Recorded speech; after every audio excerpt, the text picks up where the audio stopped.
Welcome to the Designer Practice Podcast. I'm your host, Kayla Das, and I am a Canadian social worker, business coach, and private practice owner. I love all things systems, strategies, and step-by-step processes, helping therapists and coaches design a private practice that doesn't only provide practice profitability, but also the time freedom that they had initially set out to achieve. In this podcast, we'll discuss everything from private practice startup to passive income to building automated systems so that you spend less time inside of your practice and more time outside of it doing the things that you love. Let's dive in.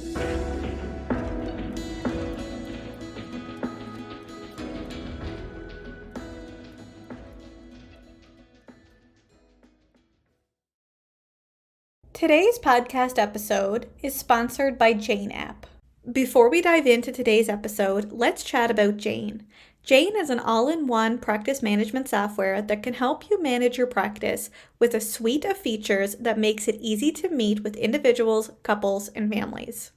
Jane is easy to use even for the least tech-savvy user. Reliability and security are important parts of running a private practice, so Jane is both PIPEDA and HIPAA compliant, and your data is stored safely in the country that you practice, so no matter where or how you practice, Jane is always with you in the most secure and helpful way possible. Whether you work from home or in an office, you can be confident that you'll finish your session notes quickly and securely. Wherever you have Wi-Fi, you have Jane. And Jane's support team is always ready to lend a helping hand. You can learn more at kayladas.com/Jane. That's kayladas.com/Jane. And when you use the promotional code EVASPARE1MO, that's EVASPARE1MO, you'll receive a 1-month grace period on your new Jane account. So check out Jane today. Welcome back to the Designer Practice Podcast, and I'm your host, Kayla Das. If you had ever worked in an organization that has poor work culture, you know all too well how a poor work culture can impact the physical and emotional health of its workers. A poor work culture can even contribute to workplace burnout. I've been on both ends of a poor work culture, and through the years, I've reflected a lot on this topic. What contributes to a poor work culture? And more importantly, what helps develop a positive one? Throughout my experience and after working with clients who had experienced workplace burnout in my therapy practice, I've learned that there are key elements that can either promote a positive work culture or reinforce a negative one. In this episode, I'll share 5 key elements that help you develop a positive work culture in your practice. Before we dive in though, I will be using the word employee throughout this episode to describe someone who works within an organization. I recognize that in many practices, workers are actually independent contractors and not necessarily employees. For the purpose of this episode, if I use the word employee, it can be considered synonymous to independent contractor, even though both are very different hiring structures with different job functions and expectations. So now let's get into it. So the first element is to develop and nurture trust between employees and management. When employees and management trust each other, employees feel autonomous in their work, so work gets completed, employees feel their contributions are valued, which increases their motivation and productivity, and open communication among both parties exist. When there is distrust in an organization, employees often feel like they are walking on eggshells and are waiting for the next shoe to drop, while management worry about productivity and results. This can often lead to management employing unhelpful work strategies such as micromanaging employees' work, talking poorly about employees, and spending more time disciplining employees instead of supporting them, leading to a cyclic cycle of distrust. Essentially, distrust plagues an organizational culture. I like to think of Stephen Covey's concept of the emotional bank account from his book, The 7 Habits of Highly Effective People. It's a great book, by the way. It's actually on my top 5 favorite books. My interpretation of Mr. Covey's emotional bank account, humans have an emotional bank account with each other, with each relationship being its own bank account. Each person in a relationship either contributes or deposits into the bank account, or they withdraw from it. The more deposits into the bank account, the better the relationship, and this is also where trust is built, while continuous withdrawals ultimately lead into overdraft. The thing I like about this analogy is that it demonstrates that if we continue to deposit into a relationship, at some point, if you withdraw from the emotional bank account, it won't necessarily lead to overdraft, depending on the amount that you withdraw. Let me give you a practical example. If you had a longtime friend who you've known for years, and you both continue to deposit into the relationship over time, if your friend takes a misstep in that relationship, depending of course on what that misstep is, you might just shrug it off as being out of character and you won't think differently of that person because of that. Whereas if you just met someone off the street and they took the same misstep, because you don't have an existing relationship with that person, it might immediately go into an overdraft situation. Although when it comes to workplace culture, what often gets overlooked is the fact that in existing organizations, the relationship between employee and management actually exists before you come into the picture. So although you're someone very different from your predecessors, the relationship did precede you, meaning that if you inherited a practice with poor work culture, your emotional bank account with employees is already in an overdraft situation, and you'll need to make significant deposits to be able to get out of that situation, which can take time. And there's one more piece of this that I think is very important, is that like regular bank accounts, there are also different currencies. Although we'll discuss some core pieces of developing a positive work culture, each employee has their own currency.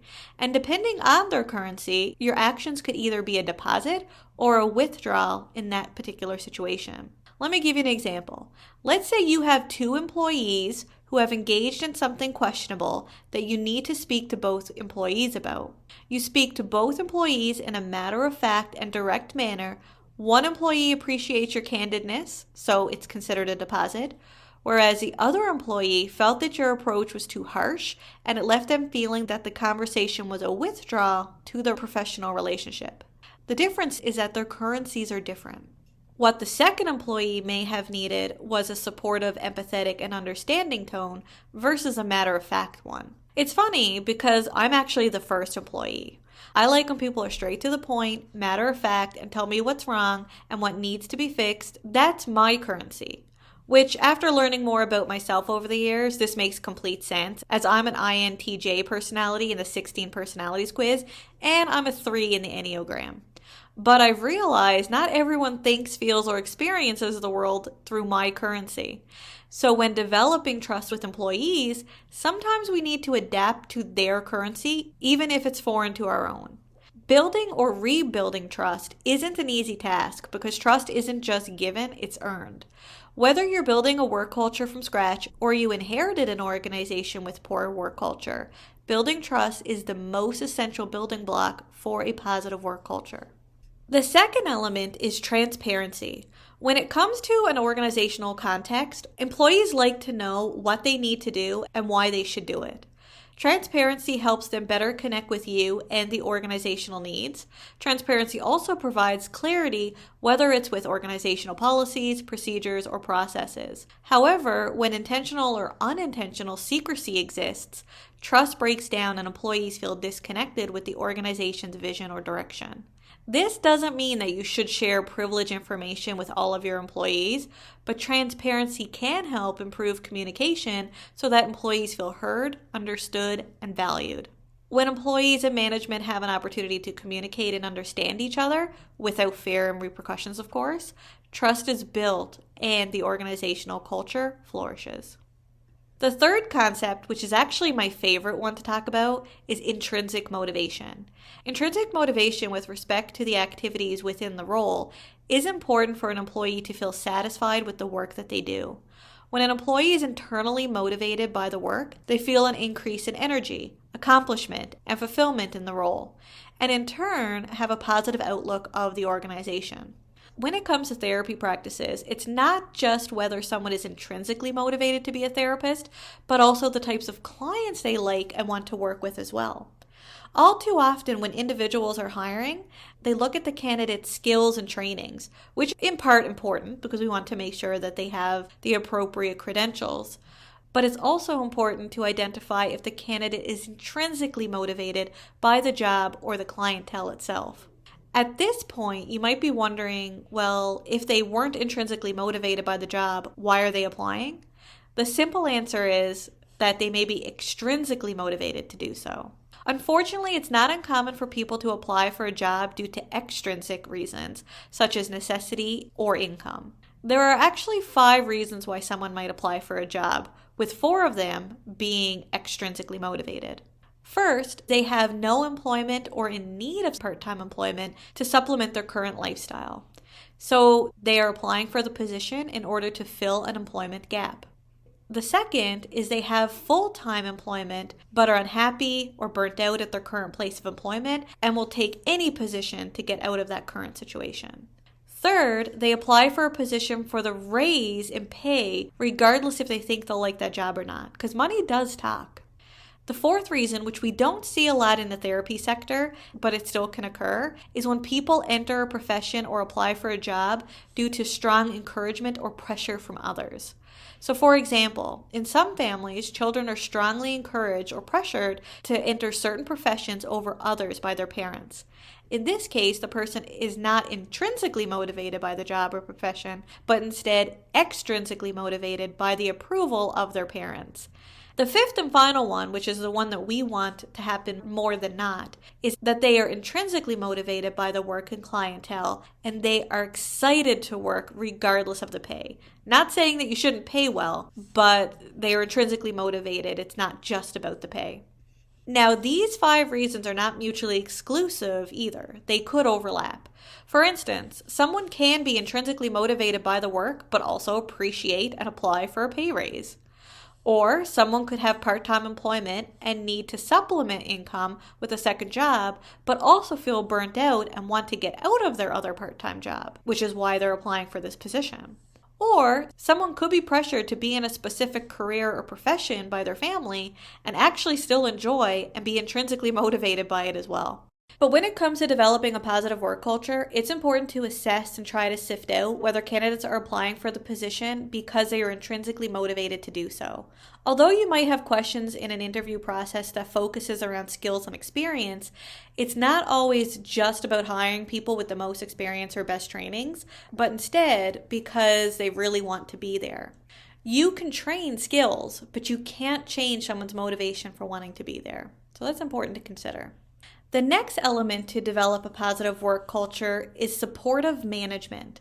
I have no doubt that being supportive will probably be one of the easiest for you because listening and validating comes second nature. However, what it means to be supportive as a leader but goes beyond listening and validating. Being a supportive leader might include several things, such as helping an employee with the task at hand, such as working on the front line to support them with that task. Now, this is different than micromanagement because the employee and manager are working together as a team to complete the task instead of the manager delegating or overseeing the process. Being available to answer employees' questions and discuss the employees' concerns, essentially having an open door policy.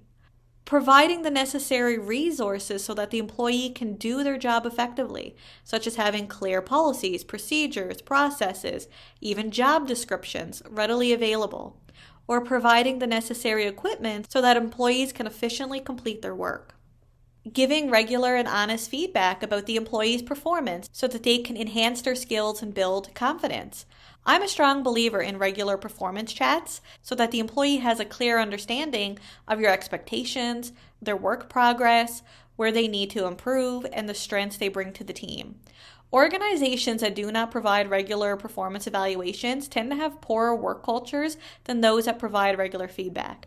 Because what tends to happen is that employees have no idea how they're performing, and then all of a sudden, the employee is told that they've done something wrong or are disciplined without ever being given feedback about the issue prior. Performance chats are generally seen as supportive if they are a regular process within the organization. But feedback shouldn't just occur when something goes wrong, but also when things are going right as well. The final element for developing a positive work culture is an autonomous work environment. Although all jobs have specific work expectations, when employees feel that they have the autonomy over their work, they are much more likely to feel fulfilled by the work and to get the work completed efficiently. In contrast, when employees feel controlled or micromanaged, trust breaks down and a poor work culture can develop. The best way to create a positive work environment is to have clear expectations about what the job functions are and the type of work that needs to get done, and not necessarily as much about how it gets done. When you have clear procedures and processes, employees have a roadmap to follow, so they won't necessarily need continual oversight. And with an open door policy, employees know they can reach out to you if they have questions. Let's break this down with an example. If you're hiring therapists in your practice, you may have expectations about the type of clients that therapists work with, especially if you work in a niche area, or the time frame for sessions in which therapy is conducted, such as 50-minute sessions. But you may provide therapists the autonomy over how they schedule clients, the approaches that they use, or how they structure their sessions, intakes, or case notes. Ultimately, as long as the work gets done ethically, income is coming in, and clients return to see the therapist, does it really matter how it gets done? Not really. So there you have it, 5 elements to develop a positive work culture in your practice. First is trust between employees and management. Second is transparency between employees and management. Third is intrinsic motivation of employees. 4, supportive management. And 5, autonomous work environment. When it comes to creating a positive work culture, when employees and management have a supportive, motivating, and trusting work environment, the organizational culture will flourish. Whereas a dismissive, demotivating, and one of distrust will ultimately lead to a poor work culture. If you've inherited a practice that already has a negative work culture, it can feel like a challenge to change it. But by continuing to develop trust and deposit into the emotional bank account of employees, you're going to start seeing a slow but steady transition towards rebuilding a positive work environment. So just hang in there. Thank you for tuning in to the Designer Practice Podcast. If you like this episode or the podcast overall, and you're listening on a major podcasting platform, I would appreciate if you could take a few moments to leave a comment or a review. Until next time, bye for now.